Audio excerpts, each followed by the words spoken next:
কখনো কি ভেবে দেখেছেন কিয়ামতের দিনে কেন জাহান্নামের অধিকাংশ মানুষ হবে নারী? কেন এমন ভয়ঙ্কর কথা বলেছিলেন আমাদের প্রিয় নবী সাল্লাল্লাহু আলাইহি ওয়াসাল্লাম? কোন কাজগুলো মানুষকে ধীরে ধীরে জাহান্নামের দিকে ঠেলে দেয়? আজকের এই ভিডিওতে আমরা জানব সেই ভয়ঙ্কর বাস্তবতা, যে বাস্তবতা শুনলে হয়তো আপনার হৃদয় কেঁপে উঠবে। ভাবুন তো, যে দিন সূর্য মাথার একদম কাছে চলে আসবে, যেদিন পৃথিবীর সব মানুষ এক বিশাল ময়দানে একত্রিত হবে, যেদিন কারো ক্ষমতা, টাকা, সৌন্দর্য বা পরিচয় কোনো কাজে আসবে না, সেই ভয়ঙ্কর দিনের নাম কিয়ামতের দিন।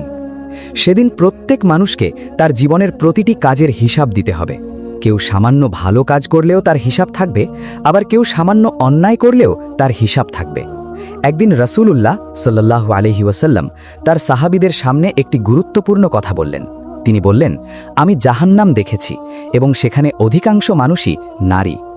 এই কথাটি শুনে সাহাবীরা গভীরভাবে চিন্তিত হয়ে পড়লেন। তারা অবাক হয়ে জিজ্ঞেস করলেন, হে আল্লাহর রাসূল, কেন নারীরা বেশি জাহান্নামে যাবে? তখন তিনি বললেন, কারণ তারা বেশি অভিশাপ দেয় এবং স্বামীর প্রতি অকৃতজ্ঞতা করে।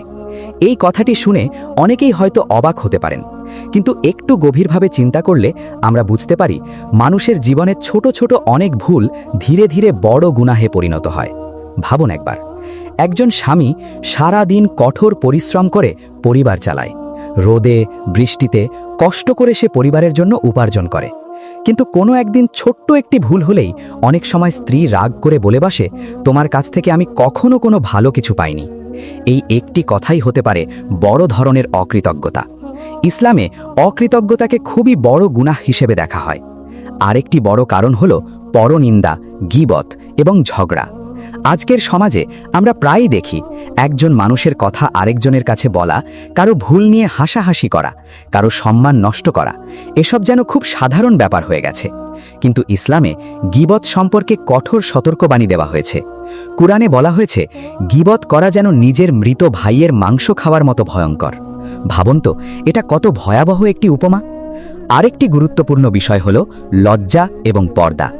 ইসলাম নারীকে দিয়েছে সর্বোচ্চ মর্যাদা, কিন্তু সেই মর্যাদা রক্ষা করার জন্য ইসলাম নারীদের শিখিয়েছে লজ্জা, পর্দা এবং শালীনতা।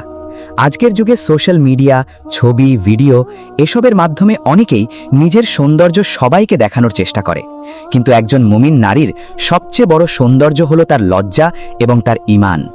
যখন একজন নারী নিজের মর্যাদা রক্ষা করে না, তখন সে ধীরে ধীরে গুনাহের পথে চলে যেতে পারে। আরেকটি ভয়ঙ্কর বিষয় হলো নামাজ অবহেলা করা। নামাজ হচ্ছে ইসলামের সবচেয়ে গুরুত্বপূর্ণ ইবাদত। এটাই মানুষের সাথে আল্লাহর সম্পর্ককে শক্ত করে। যে মানুষ নামাজ ছেড়ে দেয়, সে যেন নিজের হাতেই আল্লাহর সাথে তার সম্পর্ককে দুর্বল করে দেয়। কিন্তু এখানেই সব শেষ নয়। রাসূলুল্লাহ সাল্লাল্লাহু আলাইহি ওয়াসাল্লাম নারীদের জন্য শুধু সতর্কবাণীই দেননি, তিনি তাদের বাঁচার পথও দেখিয়েছেন। তিনি নারীদের বলেছেন, তোমরা বেশি বেশি সদকা করো, আল্লাহকে বেশি বেশি স্মরণ করো এবং নিয়মিত নামাজ আদায় করো, কারণ এসব কাজ মানুষের গুনাহ মাফ হওয়ার বড় মাধ্যম। মনে রাখবেন, ইসলাম কখনো নারীদের ছোট করেনি, বরং ইসলামই নারীদের দিয়েছে সর্বোচ্চ সম্মান। মা হিসেবে যার পায়ের নিচে জান্নাত, কন্যা হিসেবে যাকে ভালোভাবে লালন করলে জান্নাতের প্রতিশ্রুতি রয়েছে, স্ত্রী হিসেবে যে তার স্বামীকে সাহায্য করলে একটি পরিবার জান্নাতের পথে এগিয়ে যেতে পারে।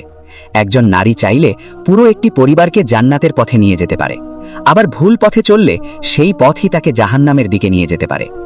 আজকের এই কথাগুলো যদি আপনার হৃদয়কে স্পর্শ করে, তাহলে নিজের জীবনটা একবার ভেবে দেখুন। আমরা কি করছি? আমরা কোথায় যাচ্ছি? আমাদের জীবনের লক্ষ্য কি? কারণ কিয়ামতের দিন কেউ কারো জন্য দায়ী থাকবে না। সেদিন প্রত্যেক মানুষকে একাই দাঁড়াতে হবে আল্লাহর সামনে। ভিডিওটি ভালো লাগলে লাইক করুন এবং এমন ইসলামিক শিক্ষামূলক আরও ভিডিও পেতে চ্যানেলটি সাবস্ক্রাইব করে আমাদের সাথেই থাকুন। আসসালামু আলাইকুম ওয়া রাহমাতুল্লাহ।